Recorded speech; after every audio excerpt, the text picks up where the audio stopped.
असगर अली नाम का एक सरकारी शिक्षक जो कि अपने ही छात्रा को गलत तरीके से छूते हुए पकड़ा गया। फिर क्या हुआ, गांव वालों ने, खास करके महिलाओं ने उसके मुंहे मुंह चप्पल बजा दिया और उसे बता दिया कि साहब औकात में रहिए, आप शिक्षक हैं, आपका दर्जा वाकई महान होता, लेकिन आपकी हरकत और सोच इतनी छोटी और तुच्छ है जिसका इलाज चप्पल और जूता ही है। जो कि गांव वालों ने देके उसको सबक तो सिखा दिया, लेकिन साथ ही साथ एक मैसेज भी गया कि भाई साहब, विद्यालय जहां पे घर के बाद सबसे ज्यादा बच्चियां या बच्चे सुरक्षित रहा करते थे, क्या अब वो जगह भी दूषित हो चुका है? क्या असगर अली जैसे मानसिकता वाले लोग वहां पे भी उस जगह को दूषित कर रहे हैं? ये सोचने वाली बात है, ये विचार करने वाली बात है। जब पूरी कहानी आपको बताऊंगा तो आप भी सोचने पे विवश हो जाएंगे कि आपके घर की बहन बेटियां जो बाहर जा रही हैं, क्या वाकई सुरक्षित हैं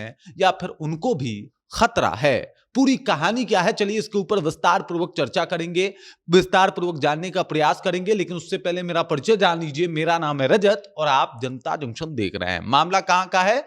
मधुबनी का ये मामला है। पहले ये तस्वीरें देखिए। जब गांव की महिलाओं को पता चला तो वो तुरंत पहुंची, फौरन स्कूल पहुंची और स्कूल पहुंचने के बाद जो शिक्षक महोदय थे उनकी जम के धुलाई हुई, कस के कुटाई हुई। उसके बाद इनके ऊपर एफआईआर भी दर्ज हो चुका है और मामले की जांच भी जो है वो शुरू हो चुकी है। पहले समझिए असगर अली को। असगर अली जो है वो आपको बता देता हूं, मधुबनी जिले के खजौली थाना क्षेत्र में एक सरकारी शिक्षक था, सरकारी स्कूल में।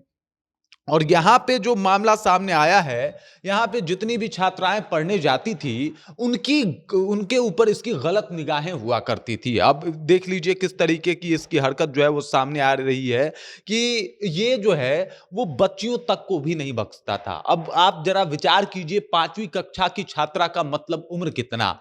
10 साल। महज 10 साल की उस छात्रा के साथ भी ये गलत हरकत करने से बाज नहीं आता है। और इसकी गलत हरकत जो है वो सबके सामने आ जाती है तब जब वो छात्रा रोते रोते अपने घर जाती है और घर वालों से बताती है कि आखिरकार आज उसके साथ स्कूल में हुआ क्या। एक वक्त होता था जब घर के बाद जो सबसे ज्यादा सुरक्षित स्थान हुआ करता था वो स्कूल हुआ करता था। लोग मानते थे कि जो टीचर हैं वो पिता तुल्य हैं और वो लोग, उन लोगों के संरक्षण में जो है वो कहीं ना कहीं बच्चियां या फिर बच्चे सुरक्षित रहेंगे। लेकिन अगर इस तरीके के टीचर हो तो, इस तरीके की गिरी हुई उसकी मानसिकता हो तो, जो एकदम से नीच और पतित हो गया हो तो उसका फिर क्या ही कहना। और ऐसा ही मामला देखने को मिला इस असगर अली के साथ। असगर अली जरा दरअसल वही उसी मानसिकता, उसी घिनौनी विचारधारा से आने वाला एक व्यक्ति है जिसे ये पता ही नहीं है कि वो शिक्षक होके क्या कर रहा है। अब जरा विचार कीजिए, एक 5वीं क्लास की बच्ची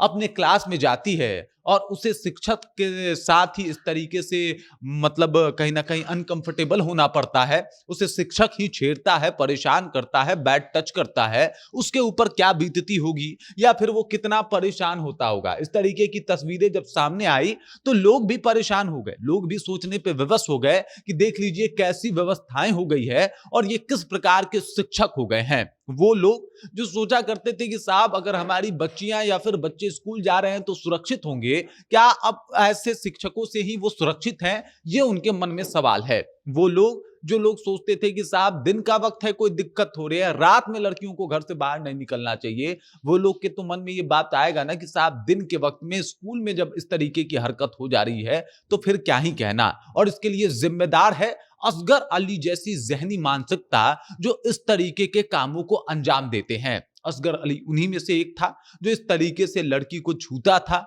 कि लड़की अनकंफर्टेबल हो जाए। 5वीं क्लास की छात्रा, सोचिए उसकी उम्र क्या होगी। और उसके साथ ऐसी हरकत करने वाले असगर अली के बारे में जब गांव वालों को पता चला तो पूरा गांव स्कूल पहुंच गया। स्कूल पहुंचने के बाद महिलाएं जो है वो असगर अली के मुंहे मुंह चप्पल बजा दी, उसको उसकी औकात दिखा दी, उसको बता दिया कि साहब इस तरीके की हरकत का कोई भी कहीं भी जगह नहीं है। और वो महिलाएं जिनको तुम कमजोर समझ रहे हो वो भी इस बात को सुन के चुप नहीं रहेंगी बल्कि तुम्हें सबक सिखाएंगी। असगर अली उसका जीता जागता सबूत है। लेकिन सवाल यह है कि महिलाएं कहां सुरक्षित हैं? अपने घर में या फिर स्कूल में या फिर सड़क पे या फिर हॉस्टल में? ये सवाल बड़ा है क्योंकि हर तरफ से जो खबरें आती हैं वो दिल दहला देती हैं। अभी मैंने कहीं पे देखा था कि साहब जो कुछ हुआ शंभू गर्ल्स हॉस्टल में, उसके बाद पेरेंट्स आ रहे हैं, अपने बच्चों को घर लेके जा रहे हैं कि चलो भाई हम तुमको पढ़ाई भी नहीं करेंगे। इस तरीके के बयान जो है वो मैंने सुना। देखा कि एक माता जी आई हैं, बेटी को लेके जा रही हैं, कह रही कि बड़ा उम्मीद था, लेकिन ये सब कुछ देख के मन इतना घबरा गया कि अब हम बच्ची को पढ़ाई भी नहीं करेंगे। ये सिस्टम की भी गलती है, साथ ही साथ उन तमाम जहनी मानसिकता वाले लोगों की गलती है जो ऐसे चीजों को अंजाम दे रहे हैं, और इनको सबक सिखाने और इनके दिमाग को ठिकाने लगाने की जरूरत है। और ये वो काम जो है सिर्फ सरकार नहीं बल्कि समाज का भी है, जहां पे ऐसे लोग फल फूल रहे हैं, और ऐसे लोगों का भी समाज में जो है कहीं ना कहीं अपना स्थान है। तो उनको उस स्थान से बेदखल करने की जरूरत है, उनको ये सबक सिखाने की जरूरत है, बताने की जरूरत है कि साहब बिना मर्जी के किसी को छूने का अंजाम क्या हो सकता है। बाकी असगर अली के साथ जो हुआ, जिस तरीके से महिलाओं ने कूटा, जिस तरीके से उसको उसकी औकात दिखाई, उसे आप कैसे देखते हैं? कमेंट करके अपना विचार हम तक पहुंचा दीजिए। बाकी आप देख रहे हैं जनता जंक्शन और मेरा नाम रजत है।